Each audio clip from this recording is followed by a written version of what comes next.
आज तक की अंजना, अब एएनआई की स्मिता प्रकाश के खिलाफ शिकायत दर्ज करने का आदेश आ गया है। जी हां दोस्तों, इसलिए बड़ा सवाल ये है कि क्या अब अंजना के साथ साथ स्मिता प्रकाश भी जाएंगी जेल, क्योंकि ये मामला अब शांत होता दिखाई नहीं दे रहा। लखनऊ की अदालत ने शिकंजा कसा है क्योंकि अंजना जैसे पत्रकार अपने शो में देश के इतिहास के साथ खिलवाड़ कर रहे थे और असल इतिहास में भाजपा नैरेटिव का तड़का लगा के जनता को परोस रहे थे। तो वहीं दूसरी तरफ स्मिता प्रकाश तो अलग ही चुनाव आयोग के नाम पर खेल खेल रही थी जनता के साथ, और उन्होंने ये सोचा कि ये खेल खेल के वो बच जाएंगी, मगर ऐसा नहीं हुआ। एक याचिका के चलते उनकी चाटुकारिता की अब देश भर में धज्जियां उड़ रही हैं दोस्तों। तो अब कैसे बड़ी फंसी है स्मिता प्रकाश और अंजना, बात केस दर्ज करने तक आ गई है, तो सब कुछ आपको इस वीडियो में बताऊंगी, इसलिए आप हमारे साथ अंत तक बने रहिएगा। नमस्कार, आदाब, आप देख रहे हैं खबर अड्डा और मैं हूं आपके साथ सुम्बुल ईरम। दोस्तों, अब लगातार गोदी मीडिया के एंकर्स पर कार्रवाई हो रही है, उन्हें सवालों के कटघरे में खड़ा किया जा रहा है। ऑन एयर अपने शो में एंकर्स जनता को गुमराह करने का काम करते हैं, उन्हें अजीबोगरीब खबरें बताकर विपक्ष पर बेमतलब का निशाना साधते हैं, उन्हें बदनाम करते हैं। लेकिन अब इस पूरी कहानी में एक ट्विस्ट आ गया है, वो ये कि अब कोई इनकी बकवास बर्दाश्त नहीं कर रहा और फौरन इन्हें रिपोर्ट कर रहा है। अब चाहे वो विपक्षी पार्टियां हो या रिटायर्ड आईपीएस अफसर और नेता अमिताभ ठाकुर जैसे लोग। जी हाँ, आपसे मैंने पहले भी इस मामले को लेकर खबर साझा करी थी दो बार, तब तो ये मामला कोर्ट में ही गया था, मगर अब इस पर आदेश आ गया है। अंजना ओम कश्यप पर तो पहले ही कार्रवाई का आदेश आ गया था, मगर अब ये गाज एएनआई की स्मिता प्रकाश पर भी गिर गई है। देखिए दोस्तों, इस पर खबर मौजूद है। संपादक स्मिता प्रकाश के खिलाफ शिकायत दर्ज करने के आदेश, झूठी खबरें चलाने के आरोप। खबर में आगे लिखा है, लखनऊ की एक अदालत ने एएनआई की संपादक स्मिता प्रकाश के खिलाफ शिकायत दर्ज करते हुए मामला आगे बढ़ा दिया। ये शिकायत पूर्व आईपीएस अधिकारी अमिताभ ठाकुर ने दायर की। उन्होंने स्मिता प्रकाश के नेतृत्व वाली एजेंसी पर आरोप लगाया है कि उसने चुनाव आयोग के नाम से कई झूठी खबरें प्रकाशित करी। बार एंड बेंच की रिपोर्ट के मुताबिक अदालत ने अपने आदेश में कहा, शिकायत और लिखित दलीलों को सुनने के बाद शिकायत प्रक्रिया के अनुरूप पाई गई है। भारतीय न्याय संहिता के प्रावधानों के तहत ये मामला दर्ज किया जाना उचित है। शिकायत को दर्ज किया जाए, साथ ही शिकायतकर्ता को बयान देने के लिए उपस्थित होने का निर्देश भी दिया जाता है। तो दोस्तों, ठाकुर का आरोप है कि एएनआई ने बार बार चुनाव आयोग को ऐसे बयानों से जोड़ा जो ना तो आयोग की आधिकारिक वेबसाइट पर थे और ना ही उसके सत्यापित सोशल मीडिया प्लेटफॉर्म्स पर जारी किए गए थे। इसका मतलब साफ है कि स्मिता प्रकाश मैडम क्लियरली प्रोपेगेंडा चला रही थी।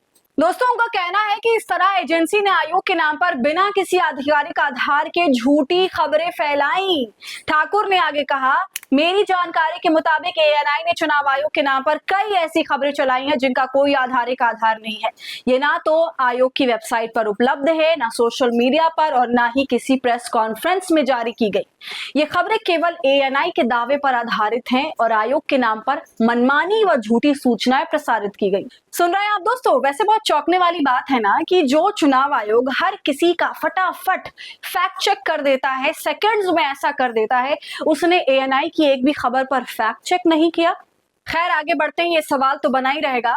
शिकायत में अब ठाकुर ने अदालत से अनुरोध किया है कि वो मामले पर संज्ञान ले और स्मिता प्रकाश के खिलाफ आपराधिक कदाचार की कार्रवाई शुरू करे। वहीं इस मामले पर फिलहाल एएनआई की ओर से कोई प्रतिक्रिया अभी नहीं आई है और अब देखिए कि इनके ऊपर मामला दर्ज करने का आदेश भी आ गया। तो दोस्तों, पूरे मामले पर पूर्व आईपीएस अमिताभ ठाकुर ने अपना एक वीडियो भी जारी किया है, उसे भी सुनिए। चुनाव आयोग से संबंधित समाचारों के प्रसारण में गंभीर अनियमितताओं के संबंध में मेरे द्वारा प्रस्तुत प्रार्थना पत्र को प्राथमिक स्तर पर स्वीकार कर लखनऊ की एक अदालत ने परिवाद दर्ज करते हुए मुझे 26 सितंबर 2025 को अपना बयान अंकित कराने के निर्देश दिए हैं। अगर बीजेपी वाले ये कह रहे हैं कि हैक करते थे, तब किस मुंह जाएंगे ईवीएम से वोट पड़वाने? ये जो वोट चोरी, वोट डकैती, चुनाव में जो धांधली करते थे, अब तो पोल खुलने लगी उनकी ना। अच्छा, उनके ही लोग पोल खोल रहे हैं, तो सच्चाई तो वो जानते ही है इस बात की। तो स्मिता प्रकाश चुनाव आयोग को लेकर फर्जी खबरें फैला रही थी, फर्जी प्रोपेगेंडा कर रही थी अपनी एजेंसी के थ्रू। और दूसरी तरफ अंजना ओम कश्यप का तो दोस्तों आपको मालूम ही है, इन्होंने तो सीधा इतिहास पर ही उंगली उठाई और ऐसी हिंदू मुस्लिम वाली पत्रकारिता करी, जिससे दंगे भड़क जाएं, आम जनता के बीच डिफरेंस लाने की कोशिश करी, नफरत की भावना पैदा करने की कोशिश करी और ये कहा कि क्यों उस वक्त 4 करोड़ मुसलमान में से केवल 96 लाख ही पाकिस्तान गए। उस पूरे मामले पर दोस्तों ठाकुर की याचिका में ये तर्क दिया गया कि ये कार्यक्रम बेहद जहरीला, विनाशकारी, खतरनाक, विभाजनकारी है। यह पूरी तरह से राष्ट्रीय एकता के खिलाफ है और तथ्यों को इस तरह प्रस्तुत करता है कि जनता को अलग अलग तरीकों से भड़काया जा सके। कार्यक्रम का उद्देश्य स्पष्ट रूप से नापाक है, ऐसा याचिका में कहा गया। दोस्तों अमिताभ ठाकुर की शिकायत याचिका में यह भी कहा गया है कि ये सवाल पूछना कि जब विभाजन धर्म के आधार पर हुआ तो वे पाकिस्तान क्यों नहीं गए और भारत में ही रह रहे मुसलमानों से ये सवाल करने जैसा है कि वे यहाँ क्यों हैं। दूसरे समुदाय के असहिष्णु लोगों को भी इस तरह से सोचने, नाराज होने, उत्तेजित होने और अब इसे करवाने का कोशिश करने के लिए मजबूर करना मानो कोई ऐतिहासिक सुधार कर रहे। तो देख रहे हैं दोस्तों, अंजना ओम कश्यप को बहुत तकलीफ हो रही है कि 4 करोड़ मुसलमान में से सिर्फ 96 लाख मुसलमान क्यों पाकिस्तान गए, ये विभाजन कंप्लीट क्यों नहीं हो पाया। अंजना को इस बात की बड़ी तकलीफ है, लेकिन अब ऐसी पत्रकारिता करने वाले तमाम एंकर्स पर, तथाकथित पत्रकारों पर जबरदस्त एक्शन हो रहा है। अदालतों की तरफ से इनके ऊपर आपराधिक मुकदमा दर्ज किया जा रहा है, जो कहीं ना कहीं एक जबरदस्त संकेत देता है इस पूरी मोदी मंडली को। तो दोस्तों आपको क्या लगता है, अंजना और स्मिता प्रकाश को माफी मांगनी चाहिए, अपने शो को नीचे लाना चाहिए? अपनी राय हमें कमेंट कर जरूर बताइए। वीडियो को लाइक और शेयर करें। खबर अड्डा को यूट्यूब पर सब्सक्राइब कर लें।